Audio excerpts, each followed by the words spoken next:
आप सब बोलिए नमस्कार, नमस्कार, जय श्री राम, जय श्री राम, जय Shri Ram. Why do I say this? As Sri Ramanujan has said, good morning, good afternoon, good evening, etc. have no meaning at all. Whereas Namaskar is conveying the Samskriti, the culture of Bharat. I bow. To whom do we bow? To those from whom we learn something. Everybody we meet with, from him we learn something. Therefore we treat him as a guru and say Namaskar. I have gone to about 55 countries in as many languages, but everywhere I first said Namaskar and afterwards only in their language whatever they would like to hear as a greeting. And why did I say Ram? Jai Sri Ram. Ram is another name for Dharma. It is Dharma which upholds this universe, and Dharma must always be invoked. Saint Ramadas, Kancharla Gopana in Andhra Pradesh, he said, Anta Ramamayam, ye Jagamanta Ramamayam. Rama is Dharma. It is due to Dharma that the sun is shining and the moon is going around the earth and earth is going around the sun and sun is going around somebody else. So Dharma must be invoked, Samskriti must be invoked. Friends, I owe you an apology. I am 86 years young. Those who have got a mission never grow old. This is another wisdom, word of wisdom. Those who have got a mission never grow old. When I was in the government, I said, in Chief General Manager of Telecom, Andhra Pradesh, घर घर में radio, गांव गांव में telephone. 23,000 panchayat villages within my 5 years of my general managership. Every village in Andhra Pradesh I put a public telephone. Afterwards I went to Directorate, PNT Directorate as a Deputy Director General. I said, हाथ हाथ में telephone, गांव गांव में internet.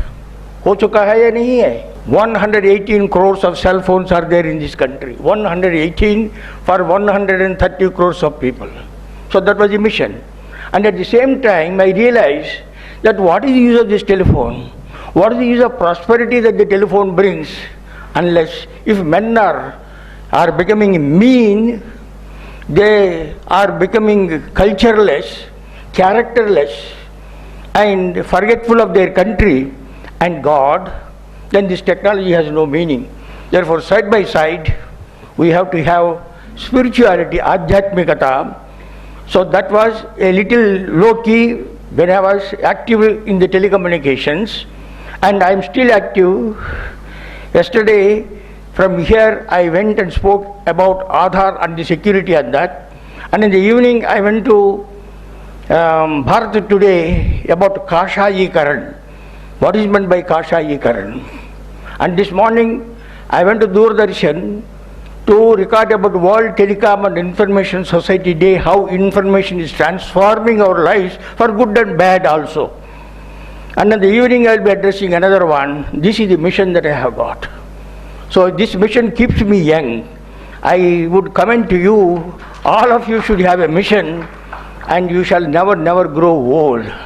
Of course, whatever God has given to us, that much long we live, but all that life must be given to the best cause, to serve humanity. I would like to concentrate upon a few things, that is Indianizing NRI, RNIs. We all had of NRIs, non-resident Indians. Mostly they are very patriotic. Those who are there in America, etc., they think of Bharat, they think of Dharma, they think of our culture. But there are residents here, RNIs, resident non-Indians. So these RNIs, how do we Indianize them?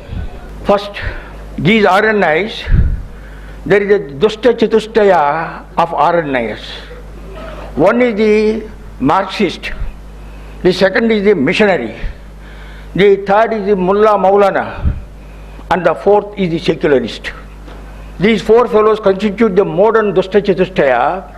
In the olden Dusta Chatustaya of Mahabharata, only one man had brain, that was Karna. And in this modern Dusta Chatustaya, only one fellow has got brain, that is the communist fellow. So it is the Marxist who is doing all sorts of things since he was born in this country since 1925. RSS and Marxists were born at the same time in this country. Look at the position of these two people. This Dushta Chatustaya says India is not a nation. India, oh, so many religions, so many languages, so many cultures, so many races, so many. Therefore, how can it be one nation? That is, even the Vice President was talking like this. I had sent him a rejoinder. I have brought it out as a pamphlet also. Can you name one country which is unilingual? Can you name one country which has got only one religion except in Saudi Arabia? Because they do not allow any other exhibition of any religiosity other than Islam.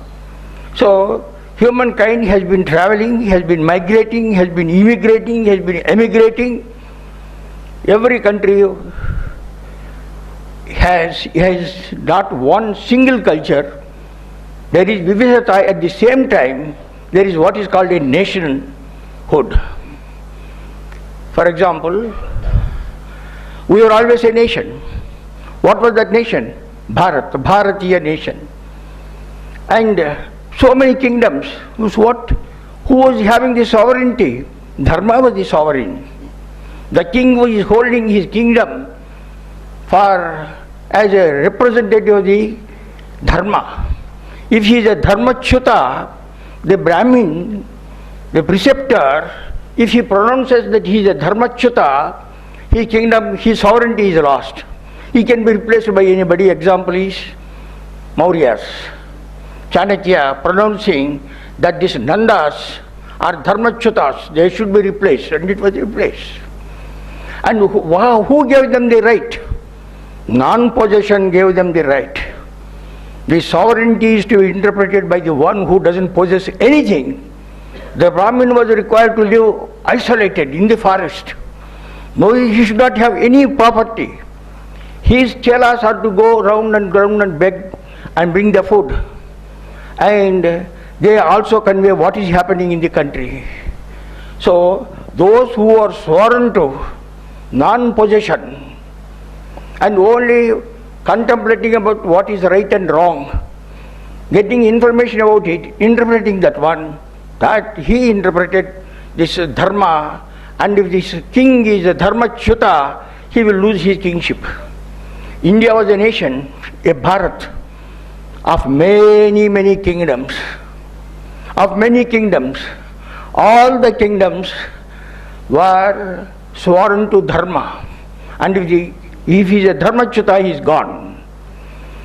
When the Kurukshetra battle was to be fought, Lord Krishna sent a message to 100 states, kingdoms in India, saying that what is Dharma and Adharma, as represented by the Kauravas and the Pandavas, is going to be decided at the battlefield of Kurukshetra. Please choose. Are you on the side of Dharma or Adharma? Of course, 11 Achavanis, they chose the side of Adharma, 7 of Dharma. Why did Krishna write to 100 kingdoms? Because we are one kingdom, we are one nation, but not one nation state. There were different governments, there were different kings, there were different ways of governing, but all of them were to preserve Dharma and see that the people followed the Dharma. Friends, nation state is a concept of about 200 years. What is the right name of England? Anybody can tell? The correct name as it is registered in the United Nations. It is called United Kingdom. It is called United Kingdom. United Kingdom of what? Of England, Scotland, Wales and Ireland. When did this come from? When did this start? 1707, the year in which Aurangzeb died, that was also the year in which all these 4 states become the United Kingdom. That is a nation state. Germany was 32 dukedoms, princedoms, etc., until 1871. Until 1871, there was no German state. There were so many German kingdoms. Bismarck, he united, he waged war against everybody else and united all of them, and yet one remained out of Germany. Can anybody tell which remained out of German state? Austria, and a little part of Switzerland. So the German state was as old, as recent as 1871. And how old is United States of America? When did it come into being? 1776. When they rebelled, when the 12 colonies rebelled against King George III, the Mad King. So all these so-called powerful things, these as nation states have a history of about 200 years. Many of them less than that one. If you take Australia, it was only in 1905 that all the separate provinces, Victoria, South Australia, and New South Wales, Western Australia, Queensland, all of them united into a nation state of Australia. A nation state is a modern concept, whereas Bharat as a nation is millennial years old. In modern times, you have heard of Arab nation. Have you heard of an Arab nation? How many Arab kingdoms are there? How many Arab states are there? There are 17 Arab states. Religion is same, language is same, and race is same, but there are 17 of them. So nation state is a recent concept. India as a nation state slowly came into being. See, if that inherent unity and oneness of Bharat, irrespective of the territory and the language and the way of living is not there, why did Ashoka or Samudragupta or even Akbar or the British, why did they have to conquer the whole of India? That impulse, that whole of India is one, despite many languages and so many other barriers. So the idea that we are one people and they must all be in one state is a modern idea which came to be fostered during our struggle, during our period of slavery under the British and even under the Mughals. First thing that I would like to remember is to disabuse the RNIs. We have to tell them, "Hey, useless fellows, whom you call it, United States or something." Yes, sir, it simply croaked. In 1990 only imploded. So nation states are recent origin, consequence of the First World War and the Second World War. Earlier they were embryonic. Afterwards they got petrified, rather solidified as an idea, with the sovereignty remaining in the nation state and not among the people who are the same race, same religion, same language. Like Hugh is a communist about 20, has no head. So reading and learning and thinking, I have come to the conclusion that the Indian system of thought and the people and the society is the best and is the eternal one. So friends, first what we have to do is tell them Vividhata, difference in language, etc., etc., they don't matter. It is the idea to which our people are committed. That impulse is there. We have evolved into a modern state. Thanks. First of all, due to our resistance, this is another important thing. Second thing that I want to emphasize. Islam, Prophet Muhammad died in 632. Within 25 years, from Persia in the east, Iran in the east, to Morocco in the west, washed by the waters of the Atlantic Ocean, whole of North Africa and southern Europe, all of them were conquered within 50 years. Within 50 years, no language there survived, no religion there survived, no way of dress survived, na vesha, na bhosha, na bhasha. All of them have disappeared within 50 years of the Islamic conquest. Within 50 years, Spain was conquered. It was called Andalusia. Spain was conquered in the 8th century, renamed as Andalusia. And all these countries, what was the religion there at the time of Muhammad? Christianity. What happened to Christianity? Finish. From Iran onwards to west up to Morocco, within 50 years Christianity was finished with the onslaught of Islam. And in Andalusia, every church was raised and every church was converted into a mosque. Every church was converted into a mosque. 700 years afterwards, the European Christian kings combined and attacked the Moors. They were called the Moors because they came from Morocco. And the Moors were defeated. Then the victorious Christian rulers said, if you have to stay here, come back to Christianity. Otherwise, go back. 90% of them embraced Christianity. The other 10% of Arab descent, just as we too have got West Asian descent, I will come to that one. So those fellows went away, and every mosque was reconstructed into a church. That is the thing which we have not done. When Shivaji extended his kingdom all over, almost all over, when Shivaji was conquering territory after territory, he was told, he was asked, why don't we convert these fellows back to Hinduism? Swami Ramatirtha, he said, no, they are also worshipping God in their own way. We shall not do that one. If only what Spain has done, if we have done, we would not have the residues of these foreigners here in this country. Why I am mentioning this? So what happened? What happened in India? First, in the 8th century itself, the Arabs came on the west. Dahir, Raja Dahir of Sindh, the Buddhists, they thought the Hindus are tormenting us. If we go under, the Muslims will become free. So they betrayed him. Anyway, that did not last for long. That was the first incursion. And afterwards, now just imagine this. Gandhara, what is its modern name, sir? Afghanistan. Gandhara, from where Gandhari came for Dhritarashtra. That was an Aryan area. Iranians are Aryans. Many of you know this or not? Iranians are Aryans. Even after conversion, the only people who retain their Aryanhood, who retain their language, are Iranians. Iranians don't speak Arabic.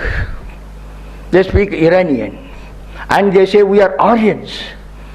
The ruler of Iran was called Arya Mehar, Shahem Shah, Arya Mehar. Their airlines was called Aryan. So to conquer, after Iran fell, it was the turn of Gandhara to be conquered by Muslims. There were two kingdoms in Gandhara. One was a Buddhist kingdom, another was a Hindu kingdom. The western one was a Buddhist kingdom, collapsed. In the first onslaught of the Islamic hordes, the half of Afghanistan, ruled by the Buddhists, collapsed. The entire Central Asia were Buddhist. They were converted. They fell very easily. Just like the other fellows fell within 50 years, all of them were wiped out. Christianity was wiped out. And their language was wiped out. And their culture was wiped out. The half of Afghanistan was wiped out. But the other half was a Brahmin kingdom. The Brahmins were ruling that one. For the next 500 years they fought. For hundreds of years they fought and fought. That shows the Hindu resistance to Islam. It began in Afghanistan, in Gandhara and Punjab, etc. Now, which were the first incursions? Muhammad Ghazni, he looted and went away. He pulled down the temples and went away. Then Muhammad Ghori came. He came several times. Now Prithviraj resisted him 17, 16 times. He pardoned him. All the story I won't tell. Now, by 1192, all the Hindu rule in the northwest of India, including Punjab, finished. So it was a sultanate. And who are the sultans? They are not Indians. They are all foreigners who came here and ruled. And when they wanted to expand, when the Brahmin kingdoms, when the Palas, they were called Palas, when they were finished, then Rana Pratap, when the Rajputs were finished, Vijayanagara came, 1338.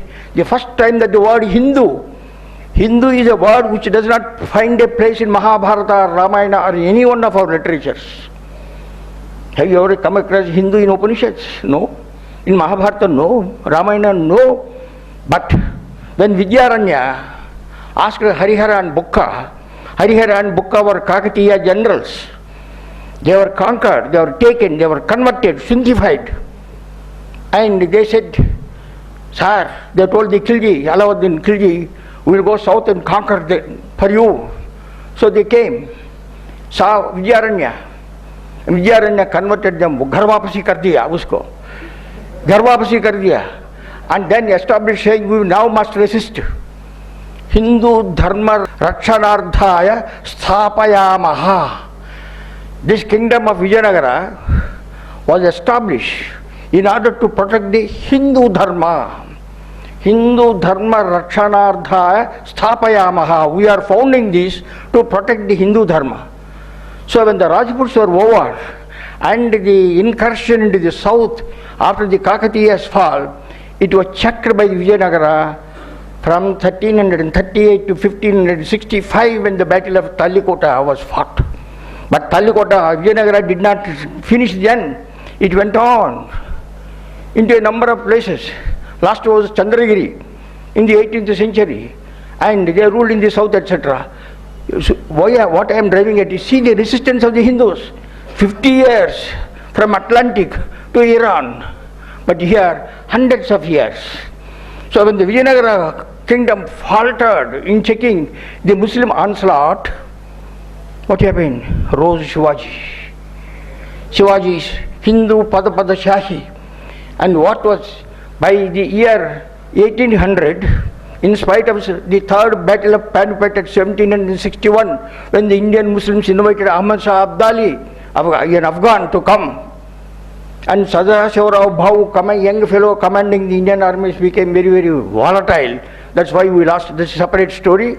So when up to about 1800, it was Hindu Pada Shahi. Look at Prithviraj in the 12th century. From then onwards, this is of the beginning of the 19th century. 600, 700 years of resistance, 50 years with the collapse. Elsewhere in the world, this is the valor of Hindus. And what did the Marathas? It was a federation. The Bhonsales of Nagpur ruling whole of eastern India, and the Gaikwads ruling whole of western India. Gaikwads with Baroda, Holkars with Indore. It is Ahalya Bai who revived the Somnath temple, and the Scindias, Mahaji Scindia in Gwalior, ruling whole of North India.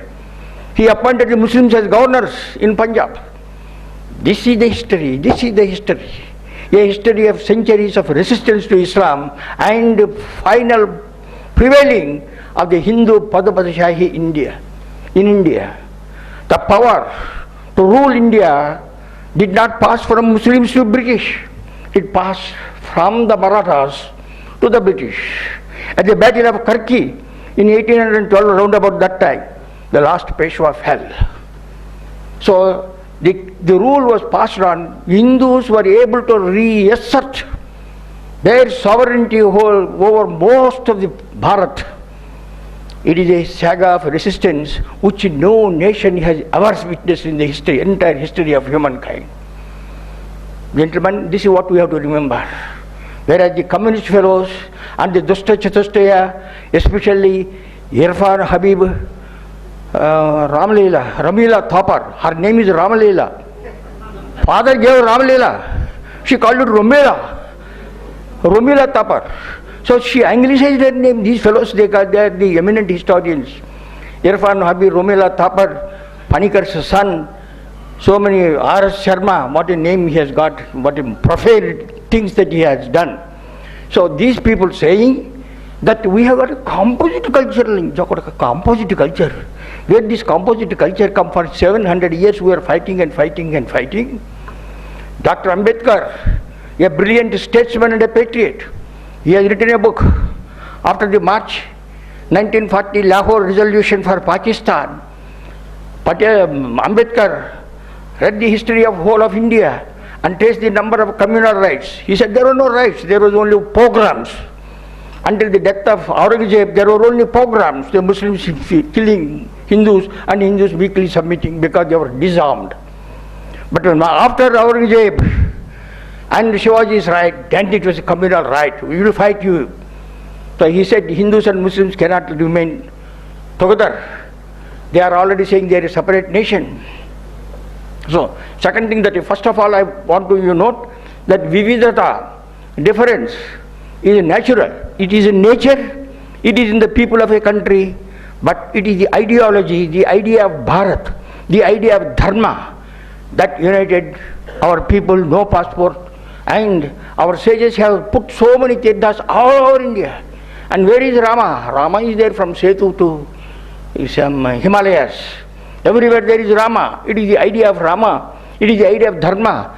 It is the idea of sovereignty in Dharma that kept us as a nation. But nation states is a recent idea. The second one, that Hindus are the only nation which could resist the Islamization of this country for 600, 700 years. Whereas within 50 years, every country, every people that were conquered were converted into Muslim. In spite of their 600, 700 years rule, only 25% of our people were converted to Islam. Not all our Harijans, the Achuts, the untouchables even converted. What great should be this idea of Hinduism? An untouchable who has been condemned to perpetual poverty generation after generation, he says, I am a Hindu. So what a great idea is this Hinduism. That's what we have to be proud of. So the great resistance. Then the distortion. I will not trace everything. What is the distortion? The distortion is that we are not a nation, but we are a conglomeration of these, and we have got a composite culture. Composite culture. Who? Every Muslim says we have got Muslim who is living in India says we have got a composite culture.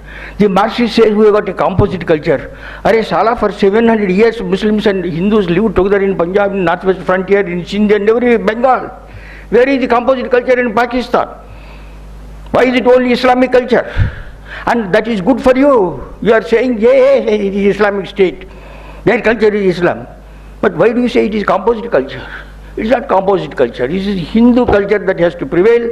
It is because of that Hindu culture that this country, in spite of so many invasions, there were invasions before Muslims, but all of them were absorbed by us. They did not come to exterminate the Hindu culture or the Hindu civilization or the Dharma. They came to improve their prospects, to have their prosperity, and we absorbed them. We put them in the Kshatriyas, we put them in the Brahmins, we put them in the Vaishyas, we put them in etc., etc. And that is how assimilation took place. Assimilation took place without conflict. This is the greatest genius of the Bharatiya culture and history. So this composite culture is a humbug thing. Why does it not exist in Pakistan? And who are the proponents of this composite culture? Those rascals who fled from Pakistan. Indar Gujral, he fled from them. Manmohan Singh, he fled from there. Kushan Singh, he fled from there. I used to write to them, why don't you go to your country, to your motherland, preach composite culture there? Shall you come here hiding? And here you go on telling us that there is a composite culture and that should be secular. Why can't you go to your country, place of your birth and tell them we are secular? So, and we have to be very, very careful, very determined about, very clear about this one.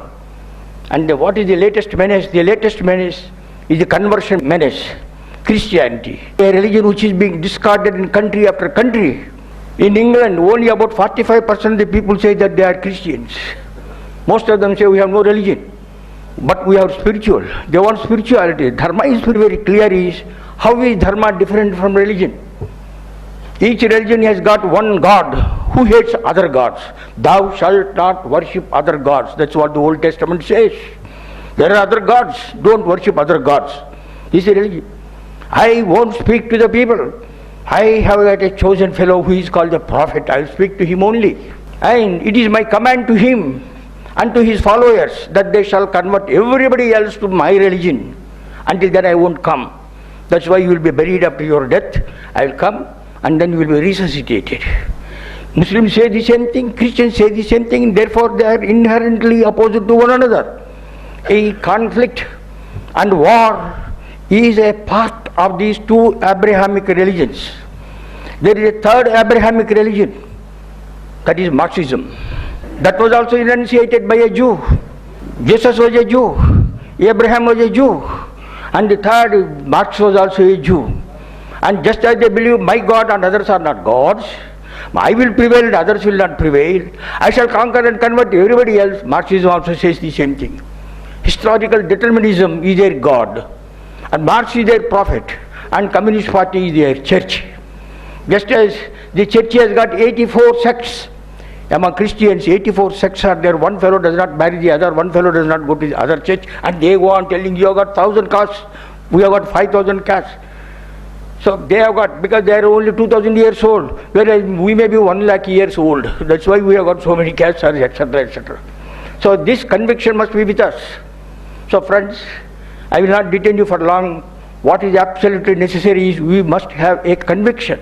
The conviction that Bharat is part of the nature.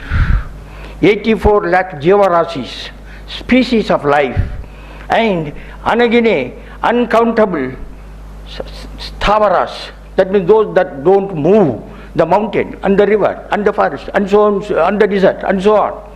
All of them being God's creation. Ishavashyamidam sarvam yat kincha jagatyam jagat. Isha is living everywhere. Maya tatamidam sarvam jagadavyakta murtina. Bhagavad Gita says, Maya tatamidam sarvam jagadavyakta murtina, in the unmanifest portion. Way, Ahalya in the stone, in unmanifest fashion, for thousands of years she stayed there, and when Rama's father Dhuli touched, she came back to life. Life in different degrees, consciousness in different degrees is available, is inherent, Ishavashyam everywhere.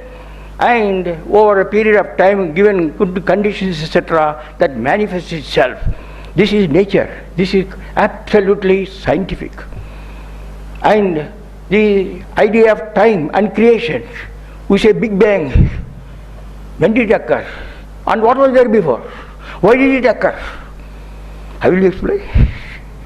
Maya tatamidam sarvabhutani kaunteya prakritim yanti kalpachaye purastani kalpadav visrujamyaham. At the end of the kalpa, all beings enter into me. And at the beginning of another kalpa, I recreate myself. Maya adhyachena prakriti hasuyate sacharacharam. Maya adhyachena, under my presidency and my oversight, prakriti hasuyate sacharacharam. It brings forth this moving and the non-moving, and then evolution takes place, dissolution takes place. Ilya Prigozhin is a scientist, born in the Soviet Union. He ran away from the Soviet Union. He went to Netherlands, and there he worked upon, he is a scientist, worked upon the theory of chaos. Theory of chaos. He got a Nobel Prize for it. The theory of chaos is all equations in the equations. He said to his colleagues, some of whom were Japanese and Easterners, I got the equations, I got the Nobel Prize, but I don't understand what I have written. Why should it happen? Why should there be creation? Why should there be destruction? Why should it be happening again and again and again and again? The Japanese colleague said, you fellows, you Christians don't understand, because according to you, this earth was created, this universe was created 4,004 years before Christ, September 9 at 9 o'clock. Therefore, how will you understand? You won't understand. Please tell me, how will I understand? You have to read a Eastern philosophy. Which Eastern philosophy? That good Japanese had told him, the Bhagavata, the Hindu philosophy. I don't know Sanskrit, learn Sanskrit. He learned Sanskrit at the age of 70. And then read Bhagavata. He said, I understood. What you have understood? What have you understood? Creation and destruction is taking place simultaneously in the world. That is chaos. The Brahma is creating. Brahma is creating. Vishnu is keeping the order. And Shiva is transforming. Unless there is destruction, there cannot be reconstruction. So these three things are simultaneously happening. That is why one star is exploding, one star is dying, new stars are born, new planets are born. He is not chaos. This is the nature of He. I have understood. This is what is explained in Bhagavata. The time is cyclic. Yavvani che janinchu jagam yavvani lopala nundalinamai yavvani yandu dindu parameswarudu avvadu moolakaranam avvadu anadi madhyalayudu sarvamu thanayina vaadu atmavavu ishwarune sharanambu vedadan. That is what the proud elephant goes on saying. Lokambulu lokeshulu lokastulu tegina tudi alokambaina penjikati kavvala yavvandeka krutivelingu asalane sevintumadin. So that is, these things contain the entire scientific philosophy of the birth and death and creation and destruction of the universe. It is to this philosophy, it is this great heritage preserved by our sages, Valmiki, Vyasa, and in modern times Vishwanath Satyanarayana, or Malla, or Penugonda Vengamamba, in honor of whom I recently got the Indian Post Office Department to issue the stamps. It is to this that we are successors. It is this heritage, the concept of the universe, the brotherhood of all creation, and how it happens in cyclics. Sarve santu niramaya. Yeah. Sahanavavatu, sahanavabhunaktu, sahaviryam karavavahaiha, tejasvinavaditamastu, mahavidvishevahaiha. Whereas the Quran clearly says, don't make friends with anybody excepting Muslims. It clearly says that one. You want to marry a Muslim, you must first convert, otherwise there is no marriage.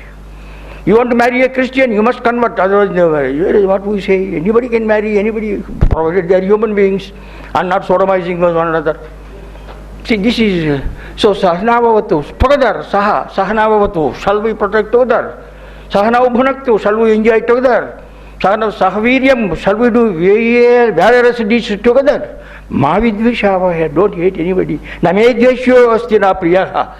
Namedveshyo astina priyaha. Nobody is hated by me and nobody is particularly liked by me. Whereas the Islam or Christianity says, my people. You have heard of the word called Hizbullah. Hizbullah means the party of Allah. Hizbullah means a party of Allah. So friends, I can go on, but let us be clear, fundamental. First, number one, Vividhata is part of the nature and India is reflecting that one with so many languages, yet one soul, that is Bharat Mata and Dharma. And it is the Hindus only in the entire history of mankind who have resisted the invaders for so many years and yet survived. What Macaulay could not accomplish through the English rule for nearly 200 years, within 60 years that miscegenated person called Nehru and his Vamsha, his dynasty has wrought in the Dosta Chatushtaya collaborating with them. Now, in the year 1947, I hold that Muslims got independence, Christians were given independence, they did not have any right to convert before. They were doing chori, but our constitution gave them. Hindus did not get anything. Hindus could do anything only with the permission of the Muslims. If they opposed, could not do anything. 2014, from June onwards, it's God's will that Bharat shall be reborn. That is why Modi won a majority, not a coalition majority, but a majority by himself. And by not putting one single Muslim in the MP's election in Uttar Pradesh and election in the Legislative Assembly, not putting one single Muslim, that he got 72 seats out of 80 MPs and 320 out of 404, that shows India need not have to go on appeasing the minorities, provided we are one. So this is my message to the Dusta Chatushtaya has to be fast. The modern Dusta Chatushtaya, of them the worst is because that fellow is powerful by ideology, that is a Marxist. Of course they are gone in West Bengal, going in Kerala. Let's hope that Kerala also, and then they will become rootless. I tell them, where is Amman, Sitaram Yechuri? You have got a Sitaram in your name and you are against Ram and Sita and again you gave up your Hindu wife and got a Muslim wife who was a tutor to your children. And this is the dharma you are having, this is the niti you are having, this is the example that you are putting. And see, you, this Communist Party, RSS born in 1925, why they are ruling India, why they are holding? Why are you crying with 2% votes? Because you are not Indian, you are an RNI. It is with this conviction, friends, we should work. Now I wrote a book, Dharma Triumphing, Truth Triumphing, Bharat on Freedom Road. We are on the road to freedom, we are not yet in freedom. On the road to freedom, we shall consolidate, we shall win, and truth shall prevail. Dhanyavad.